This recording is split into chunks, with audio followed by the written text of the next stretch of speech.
कहा जाता है कि रावण के पास पुष्पक विमान था। बचपन में हम सब ने कहानी सुनी थी किरण परी की, जिसमें जब परी के पंख भीग गए थे तो परियों की रानी ने उसके लिए एक उड़न खटोला भेजा था। उड़न खटोला यानी उड़ने वाला एक उपकरण। यह उड़ने की कल्पना जब से मनुष्य ने जन्म लिया तब से हमारे मन में छुपी हुई थी, लेकिन 1902 में इसे राइट बंधुओं ने जो है साकार कर दिया और हमारे लिए प्लेन बनाए गए और उन्हें एरोप्लेन कहा गया। गांव की भाषा में इसे चीलगाड़ी कहा गया। और इसकी सबसे खास बात यह थी कि जहां हर देश में सड़कों पर प्रतिदिन हजारों एक्सीडेंट होते हैं, दुर्घटनाएं होती हैं, दुनिया भर में जोड़ा जाए तो लाखों की संख्या में सड़क दुर्घटनाएं डेली होती हैं। सैकड़ों की संख्या में रेल दुर्घटनाएं और चूकें होती हैं सारे देश में, लेकिन सबसे सुरक्षित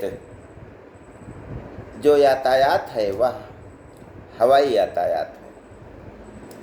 और ऐसा माना जाता है कि इसमें दुर्घटनाएं न के बराबर होती हैं।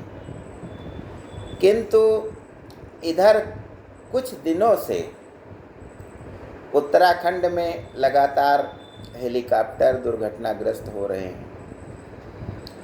अहमदाबाद में अभी हवाई जहाज़ दुर्घटनाग्रस्त हुआ। सभी यात्री मारे गए, एक को छोड़ करके। जिस भवन पर गिरा उसके भी, उसमें रहने वाले, खाना खा रहे डॉक्टर, सब जो है मौत की घाट उतर गए। कुत्ते, बिल्ली, पक्षी जो भी पड़ोस में मिले थे, रहे थे उस समय, वे सब जल गए, जलकर मर गए। तो यहाँ यह देखते हैं कि जितनी ही हमें सुविधाजनक कोई चीज़ मिलती है उतने ही गंभीर उसके साइड इफ़ेक्ट होते हैं। तो हवाई जहाज़ जब से यह सिलसिला चला है तब से, चाहे पहियों में आग लग रही हो लखनऊ में या अन्य देशों के जहाज़ दुर्घटनाग्रस्त हो रहे हों, ऐसी खबरें हमें झकझोर रही हैं। तो आइए इस अवसर पर हम हवाई जहाज़ के बारे में ज्ञान गंगा के इस 3 पत्ती कार्यक्रम के श्रोताओं, पाठकों से कुछ करते हैं चर्चा। हवाई जहाज़ की कीमत लगभग 409 करोड़ रुपया होती है बोइंग विमान की, जिसमें लगभग 250 सवारियाँ आ जाती हैं। ऐसे बोइंग विमान की कीमत 409 करोड़ रुपये होती है। और जो अत्याधुनिक विमान होते हैं उनकी कीमत तो बहुत अधिक होती है। अगली बात है गति की। तो हवाई जहाज़ की गति 380 किलोमीटर प्रति घंटे से लेकर लगभग 900 किलोमीटर प्रति घंटे की गति होती है। यानी 1 घंटे में 380 से लेकर के 900 किलोमीटर हवाई जहाज़ चल सकता है। एवरेज की बात जब हम करते हैं तो पाते हैं कि 1 किलोमीटर चलने में हवाई जहाज़ को 2.6 लीटर तेल लगता है 1 किलोमीटर के लिए। इस प्रकार से लगभग 2400 लीटर तेल में या ईंधन में यह 1 घंटा चल जाता है। उड़ान की ऊंचाई हम देखते हैं कि कोई भी हवाई जहाज़ होता है तो वह लगभग 3000 से 4000 फीट की ऊंचाई पर उड़ता है, जिसे समताप मंडल कहते हैं। समताप मंडल में -50 डिग्री तापमान होता है, क्योंकि हम जानते हैं कि हम अपने ऊपर 165 मीटर यदि बढ़ेंगे चलेंगे तो 1 सेंटीग्रेड तापमान कम हो जाएगा। तो ऐसे ही लगभग 10 किलोमीटर ऊंचाई पर हमारा जब हवाई जहाज़ पहुंचता है तो वह वहाँ का तापमान -50 डिग्री हो जाता है।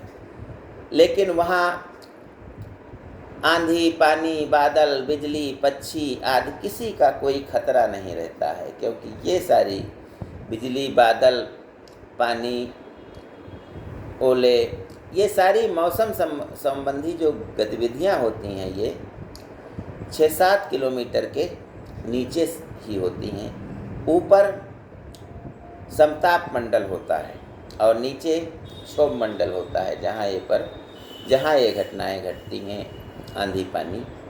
तो इन सब से ऊपर उठ कर के जब हवाई जहाज़ उड़ता है तो उसे शांत वातावरण मिलता है, किसी दुर्घटना का कोई खतरा नहीं होता है, और जब उसको उतारना होता है तभी हम नीचे लाते हैं।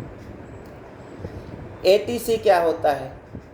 रडार एवं सैटेलाइट डाटा की मदद से हवाई जहाज़ उड़ाया जाता है, जिसे रास्ता एटीसी अर्थात एयर ट्रैफिक कंट्रोल बताता है, और यही उड़ने की अनुमति भी देता है। जहाज़ में लगे अत्याधुनिक जो उपकरण होते हैं उनकी सहायता से पायलट हमेशा एटीसी से निरंतर संपर्क बनाए रखता है, और यदि कोई समस्या आती है तो उसका निदान भी एटीसी ही करवाती है। जहाँ तक ईंधन की बात आती है तो हवाई जहाज़ के ईंधन को एटीएफ कहा जाता है, एविएशन टरबाइन फ्यूल जिसे कहा जाता है, जो किरोसिन जैसा होता है या डीजल और पेट्रोल के समान ही एक ईंधन है जो हवाई जहाज़ के लिए बनाया जाता है, और इसकी कीमत भी डीजल पेट्रोल के जैसी ही जितनी ही होती है। अब बात करते हैं हम कॉकपिट की। कॉकपिट क्या होता है? हवाई जहाज़ के आगे के हिस्से में बने केबिन को कॉकपिट कहा जाता है, जहां जहाज़ के कंट्रोल के लिए एटीसी से संपर्क के लिए सारे उपकरण लगे होते हैं। यहाँ 2 पायलट बैठते हैं, एक मेन पायलट और दूसरा उसका सहयोगी पायलट, जिसे को पायलट कहते हैं। मेन पायलट के निर्देशों पर को पायलट जहाज़ उड़ाता है और अनुभव प्राप्त करता जाता है। यह सब कॉकपिट में होता है, यानी एक चैम्बर में होता है जिसमें केवल ये चालक ही बैठते हैं। ऑटो पायलट ये क्या होता है? जब जहाज़ नियत ऊंचाई पर अर्थात 10-11 किलोमीटर ऊंचे पहुंच जाता है तो पायलट आराम करने लगते हैं, लेकिन उनकी दृष्टि बनी रहती है और वे जहाज़ को ऑटो पायलट मोड पर डाल देते हैं, जिसके कारण जहाज़ का नियंत्रण कंप्यूटराइज्ड हो जाता है। उपकरण अपने आप जहाज़ को उड़ाते रहते हैं। इस समय पायलट सारी गतिविधियों पर नज़र रखता है और आवश्यकता अनुसार जहाज़ का नियंत्रण अपने हाथ में भी लेता रहता है समय समय पर। पायलट के खाने की जब हम बात करते हैं तो पाते हैं हवाई जहाज़ में जो 2 पायलट होते हैं तो उनको एक समान खाना नहीं दिया जाता है, क्योंकि यदि खाना खराब हुआ तो एक की तबीयत खराब हो जाएगी, तो दिक्कत हो जाएगी। यदि दोनों पायलट एक जैसा खाना खाएंगे तो खाने की वजह से हो सकता है दोनों की तबीयत खराब हो जाए। इसलिए अलग अलग प्रकार का खाना दोनों पायलटों को दे दिया जाता है, क्योंकि कहा जाता है कि यदि एक समान खाना खाएंगे तो बीमार होने की संभावना सबको रहेगी। तो इस प्रकार से खाना अलग अलग दिया जाता है। अगली बात हम जानते हैं कि उड़ने का निर्धारित मार्ग क्या होता है। वैसे तो हवाई जहाज़ का सीधा रूट होता है, लेकिन रात के समय यह घनी आबादी वाले इलाकों में के ऊपर से नहीं उड़ाया जाता है, क्योंकि इससे वहाँ के नागरिकों की नींद बाधित होती है। अब हम जानते हैं कि जो दुर्घटनाएं होती हैं उनकी संभावना ज़्यादा कहाँ होती है।